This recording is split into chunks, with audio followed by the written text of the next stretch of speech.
Hola YouKnowers, ¿cómo están? Bienvenidos otra vez a tu canal Reacciona YouKnow desde Panamá 507. Y como dice el título, hoy voy a hablar de mi percepción, mi opinión, mi comentario que no lo había hecho. ¿Por qué por qué considero yo que José Raúl Mulino ganó con un 34%? Definitivamente hay muchos factores y yo solo voy a mencionar los que yo puedo percibir. Algunos de ellos, según mi criterio. Yo pienso que José Raúl Mulino ganó por muchas razones. La principal, pienso yo también, que es parte de lo que es el desgaste natural que tienen los partidos políticos de gobierno. En el caso del partido PRD, que es el actual gobierno, aunque hubiera hecho una buena gestión, siempre hay un desgaste. Además, aguardando detrás están los que no corrieron, los que no salieron, los que no ganaron, que están esperando su oportunidad por estar en el poder. Sí, hablamos del clientelismo que lamentablemente aquí en Panamá no ha desaparecido.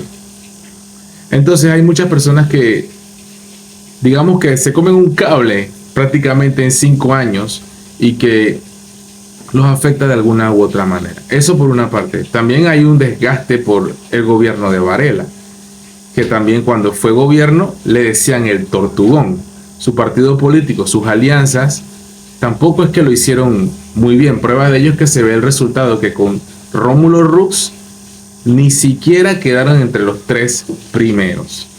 Y eso que hablamos de 2 partidos grandes, como lo son Cambio Democrático y el Partido Panameñista, que sumados no les dio para alcanzarle al que está de tercer lugar. Hablemos ahora del partido oficialista, la derrota más grande e histórica del PRD en las elecciones. Gaby Carrizo, que definitivamente con muchos desaciertos y demasiadas inconsistencias y un gobierno de muy dudosas procedencias, las cosas que hacían, les costó muchísimo para ganar esta elección. Y obviamente el desgaste, lo que pasó en la pandemia, tantas cosas, tantos escándalos y la cerecita del pastel, la lucha del pueblo panameño en octubre, noviembre y diciembre por el contrato minero. Eso definitivamente le pasó factura al gobierno oficialista y se vio reflejado en las urnas, también con diputados, alcaldes y representantes.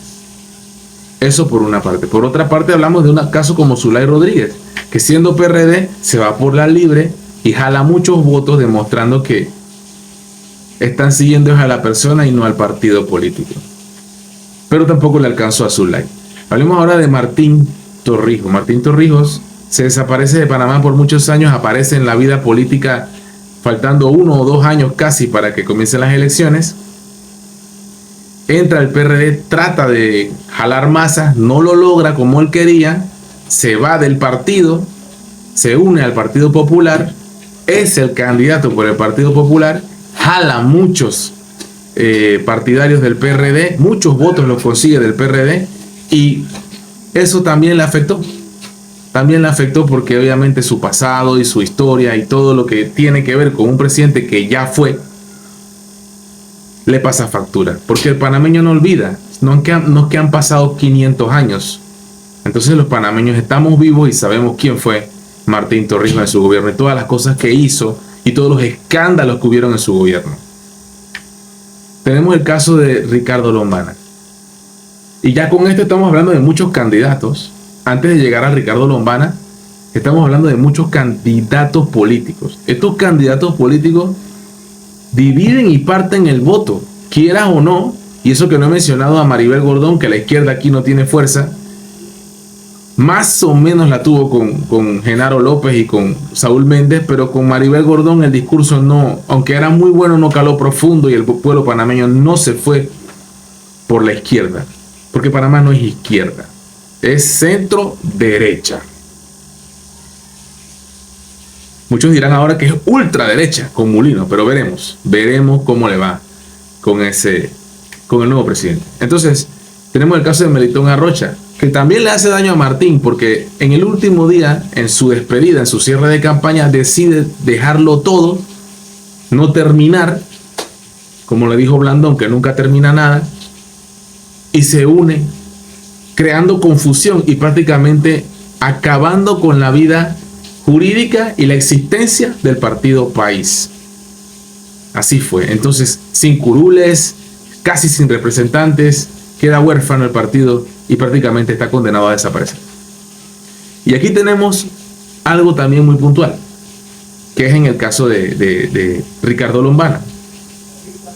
Su movimiento, que es un partido político, comenzó siendo eso, independientes, con mucha fuerza, queda en el tercer lugar en las elecciones del 2019, que gana Nito Cortizo por un estrecho margen de un 2%, 33-31. Muchos candidatos, y también se explica que el PRD sí votó en esa ocasión por el PRD. Entonces, Ricardo Lombana, con más fuerza, con más experiencia, con varias ofertas electorales para alcaldías y diputados, no logró lo que esperaba. Él dice que es la oposición fuerte, puede decirlo, tuvo más de 500,000 votos. Pero aquí la gente nuevamente ha votado por la persona, por Lombana. De hecho, la gente conoce más la palabra Lombana que la palabra Movimiento Otro Camino.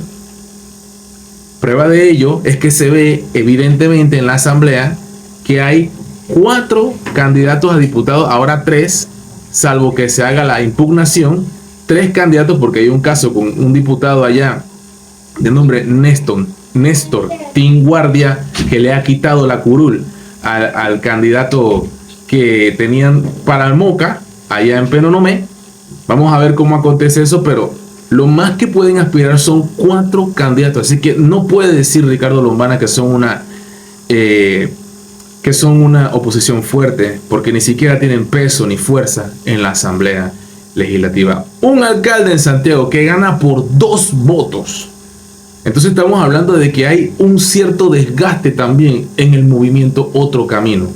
El gran ganador, y eso no lo estamos hablando aquí porque estamos hablando del presidente, pero tengo que decirlo, es el movimiento o coalición Vamos, que también para mí es un partido político. Vamos, que es lo que tienen que hacer Juan Diego Vázquez y Gabriel Silva para sobrevivir con las reglas del juego, como él ha dicho, votando en plancha y teniendo mayoría en la asamblea de los independientes que pertenecen al movimiento, a la coalición Vamos. Vamos, hasta el momento va como con 13 diputados a la asamblea, varios alcaldes y muchos representantes. Tenemos el más notorio de los casos con Irma Hernández en San Miguelito como alcalde.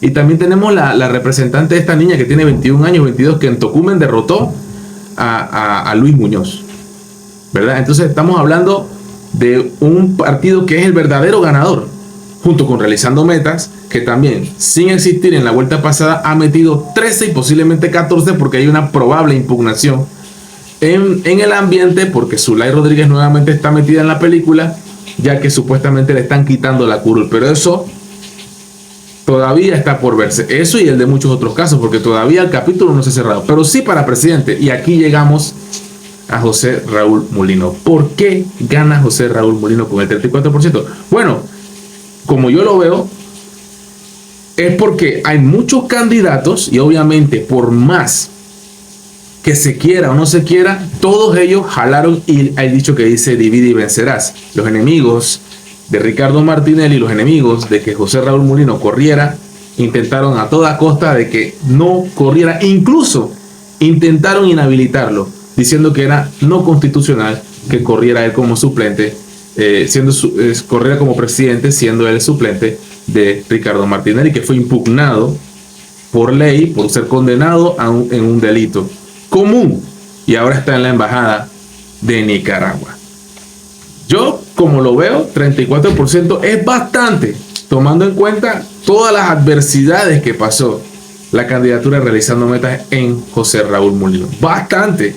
Si te pones a ver la diferencia que hay entre el primer lugar y el segundo lugar, es un 10% de la votación. Casi más de 700,000 votos. Casi 800,000 votos ha tenido Realizando Metas. La gente quiere buco chen chen, quiere que se active la economía. Y tengo que decirlo, algo que mucha gente no va a decir o no va a querer reconocer en este país. La gente le vale la corrupción si no tiene nada que comer. Entonces, este tipo de comentarios no lo vas a escuchar de otras personas. Pero yo, como soy un hijo de la cocinera que viene de abajo y se ha zurrado, eso no quiere decir que me guste la corrupción. Estoy en contra de ella. Queremos más oportunidades de empleo, más oportunidades de trabajo. Que los jóvenes, después recién graduados de la escuela secundaria, puedan conseguir trabajo.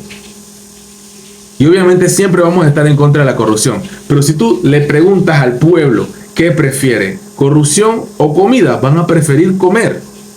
Lamentablemente, la falta de educación es la que ha creado este tipo de esquema político. Si hubiera una mejor educación, si la estrella de la educación hubiera brillado realmente, si hubiera más acceso a los medicamentos, si hubiera más acceso a una educación, si hubiera más acceso en las carreteras, en la alimentación, en la producción de nuestros campos, nuestros campesinos, la economía sería más dinámica y créanme que la gente pensaría, con la barriga llena piensan mejor a la hora de tomar una decisión y olvidarse del clientelismo, de la bolsa de comida, del paquete de tortillas, etcétera, carriolas sin bloque, o sea, tantas cosas que suceden en Panamá.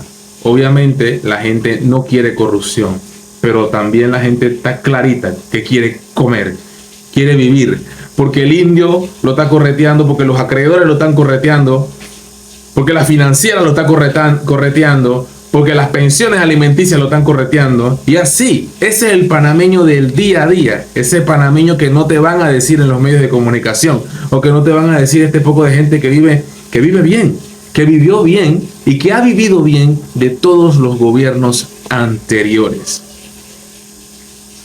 Y no tiene que ser gente millonaria, también hay gente que trabaja en los ministerios que a través de la corrupción viven bien. Entonces, esto es parte de cómo yo lo veo, cómo gana con el 34% José Raúl Mulino, que tiene un gran desafío, un gran reto, tratar de unir a Panamá nuevamente, porque el hecho de que haya ganado él con ese margen también indica de que en Panamá es necesaria una segunda vuelta, una revocatoria de mandato, que fue el único candidato, Martín Torrijos, que lo dijo. Yo creo que fue pataleta de ahogado.